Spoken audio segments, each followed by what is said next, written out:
Adesso passiamo a un nuovo livello che ci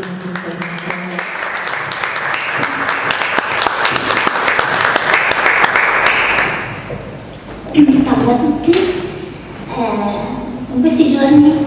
sono arrivata ieri da Milano, sono venuta alla città che è oggi bellissima di Roma,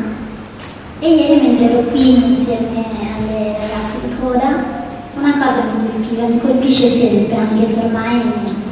ho 48 anni. Mi colpisce,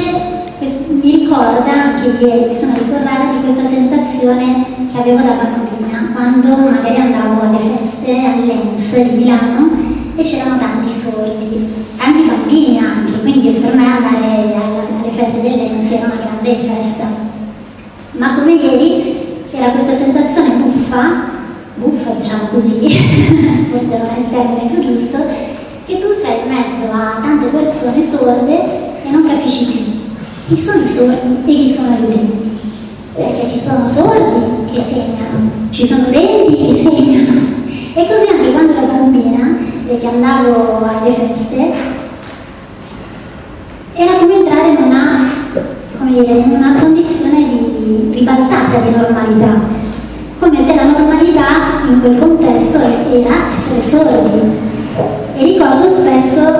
questa domanda ricorrente che a un certo punto qualcuno diceva: ma lei è sorda o udente?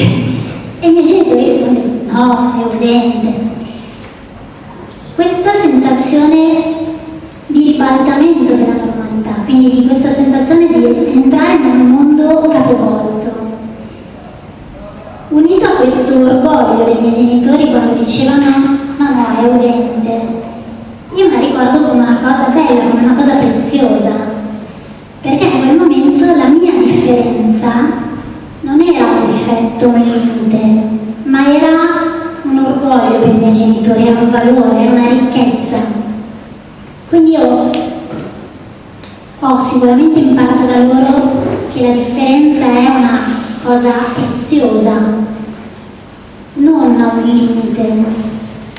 Ho imparato che la differenza, anche la differenza dei sordi, è qualcosa di bello, per me è una grande bellezza, e la bellezza è quel particolare modo di ascoltare e di vedere il mondo, perché è un modo diverso di ascoltare e di vedere, però è un modo di ascoltare che forse gli udenti dovrebbero più spesso cercare di riflettere, cercare di imparare empaticamente anche da questo mondo. Di questa sensazione, di questo mondo capovolto, io tratto sicuramente ispirazione ed elementi per raccontare il mio libro, che è Terra di Silenzi, che è un romanzo fantastico, non racconta la mia storia, non è una biografia, è una storia fantastica, inventata, ma racconta proprio di un mondo ribaltato. Così il protagonista, che è molto anziano, vecchio, che vive in una casa di riposo, all'improvviso ritorna giovane e ritorna giovane, quindi è spesato, perso, non capisce più niente, non capisce dove si trova, è smarrito, e incontra questo personaggio che si chiama Ponte che vola e si affida a lui volente o nolente, perché non saprebbe dove andare e cosa fare, e lui lo porta in un villaggio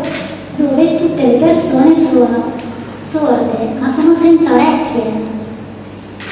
Sono senza orecchie, non conoscono il suono, comunicano solo in lingua dei segni, e quindi in questo mondo capovolto è proprio lui. È lui che ha queste strane protuberanze ai lati della testa che sembra anomalo, diciamo anormale, che lo si dice spesso, anche se è un brutto termine, ma lo si dice in senso dispregiativo. Sì, è lui che sembra normale, è lui il diverso, è lui quello che un po' spaventa, perché comunque si ostina a muovere le labbra e non si capisce perché, non si capisce, comunica in un modo strano. Ma è da queste diversità, da questo incontro di queste due diversità, che nasce, si sviluppa tutta la storia, l'amicizia,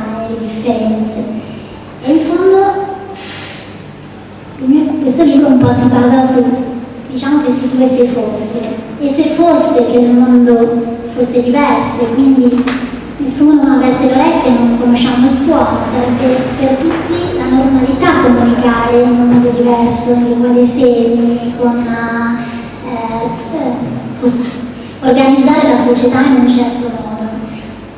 E si basa quindi su un altro se fosse. Ci sono tante cose che noi consideriamo normali solo perché fanno parte della nostra quotidianità, del nostro modo di vedere e di sentire, ma che forse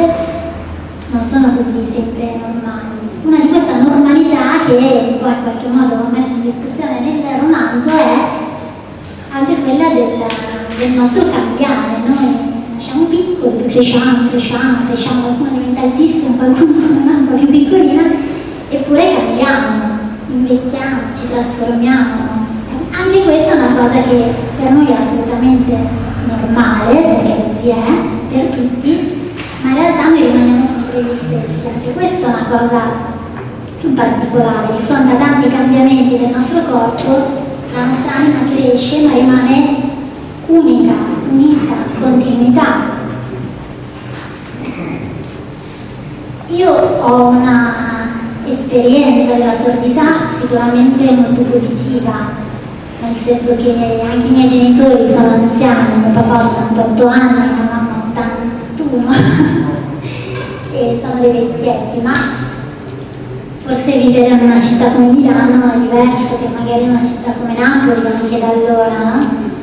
E sicuramente i miei genitori sordi hanno però vissuto una realtà direi di maggiore accettazione, nel senso che io non ricordo situazioni di discriminazione o di situazioni in cui io mi posso essere vergognata dei miei genitori, mai. Non ho mai avuto, anzi io ho sempre sentito un grande orgoglio. E casomai questa domanda che spesso invece mi hanno fatto spessissimo da bambina, immagino molti di voi di coda, era: ma non ti dispiace che i tuoi genitori sono sordi? E io da bambina li guardavo e dicevo no, perché a me proprio dispiacere, no. E poi allora insistevano gli adulti, non i bambini. Ma come non ti dispiace? E così quasi mi facevano sentire in colpa, perché quasi dovevo dispiacermi, ma io non mi dispiacevo, io non avrei potuto immaginarli diversi i miei genitori da quello che erano. Però questa domanda della normalità è una domanda che mi sono portata dietro dall'infanzia, che è cresciuta con me, che ho sicuramente messo nel libro, ma che mi ha fatto crescere molto, perché io da bambina mi guardavo in giro, guardavo gli altri genitori e mi dicevo: i miei genitori erano belli, da giovane erano belli, ma erano oggettivamente belli, ai miei occhi erano bellissimi. I miei genitori erano due artisti, entrambi dipingono, io ne ero molto orgogliosa, avevano tanti premi, avevamo premi dappertutto in casa. Questo per me era fonte di orgoglio. I miei amici dicevano: ah, che belle le cose che facevano, erano tutti meravigliati. E io quando mi guardavo intorno e vedevo magari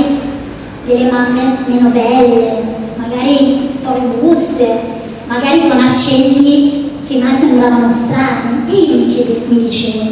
mamma mia, poverino, che brutto deve essere avere dei genitori così. E poi pensavo: no, certo che a me questa cosa sembra tanto strana,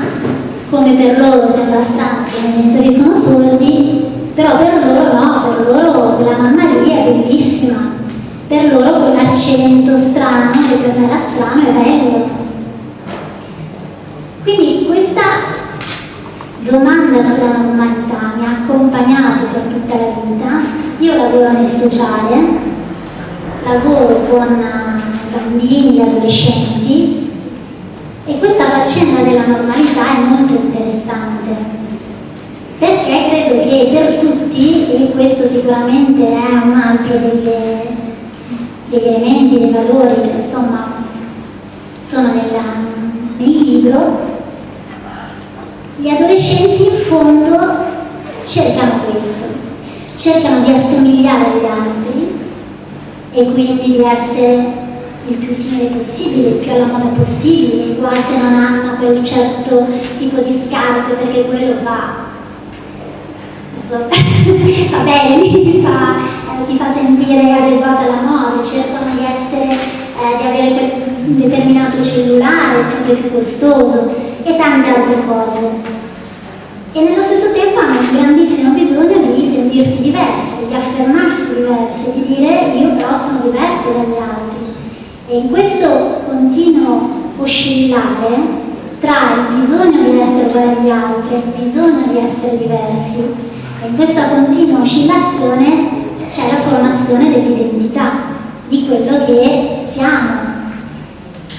E io credo che questo sia un grande valore, che quindi la sordità, ma non solo la sordità, la differenza, il valore della differenza sia un grande valore. E io credo di averlo imparato prima di tutto dai miei genitori, non solo e soprattutto non dalla loro differenza, ma dal fatto che loro hanno accettato la mia differenza di figlia, mi hanno accettato come figlio evidente e hanno accettato il mio modo di sentire come un valore, hanno ascoltato il mio modo di sentire, e questo secondo me è il più grande insegnamento, non è essere figli di genitori sordi o il fatto di avere dei genitori sordi, la ricchezza è poter crescere, ed è così per i sordi e per gli udenti ed è così per tutti, di poter crescere con dei genitori che ti amano e che ti rispettano, indipendentemente da ciò che sono e da ciò che possono sembrare agli altri. Quindi,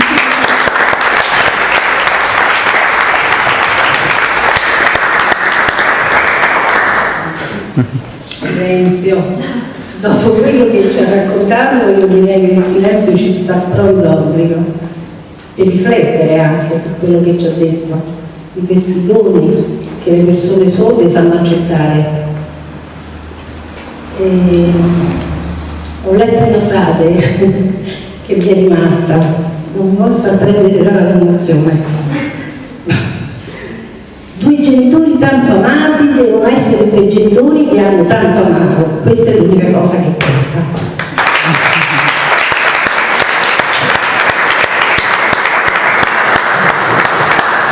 Una domanda io a Mirella, ho visto che nel tuo libro parli di mente che vola, farfalla, foglia che danza nel vento, tutta questa bellissima fantasia.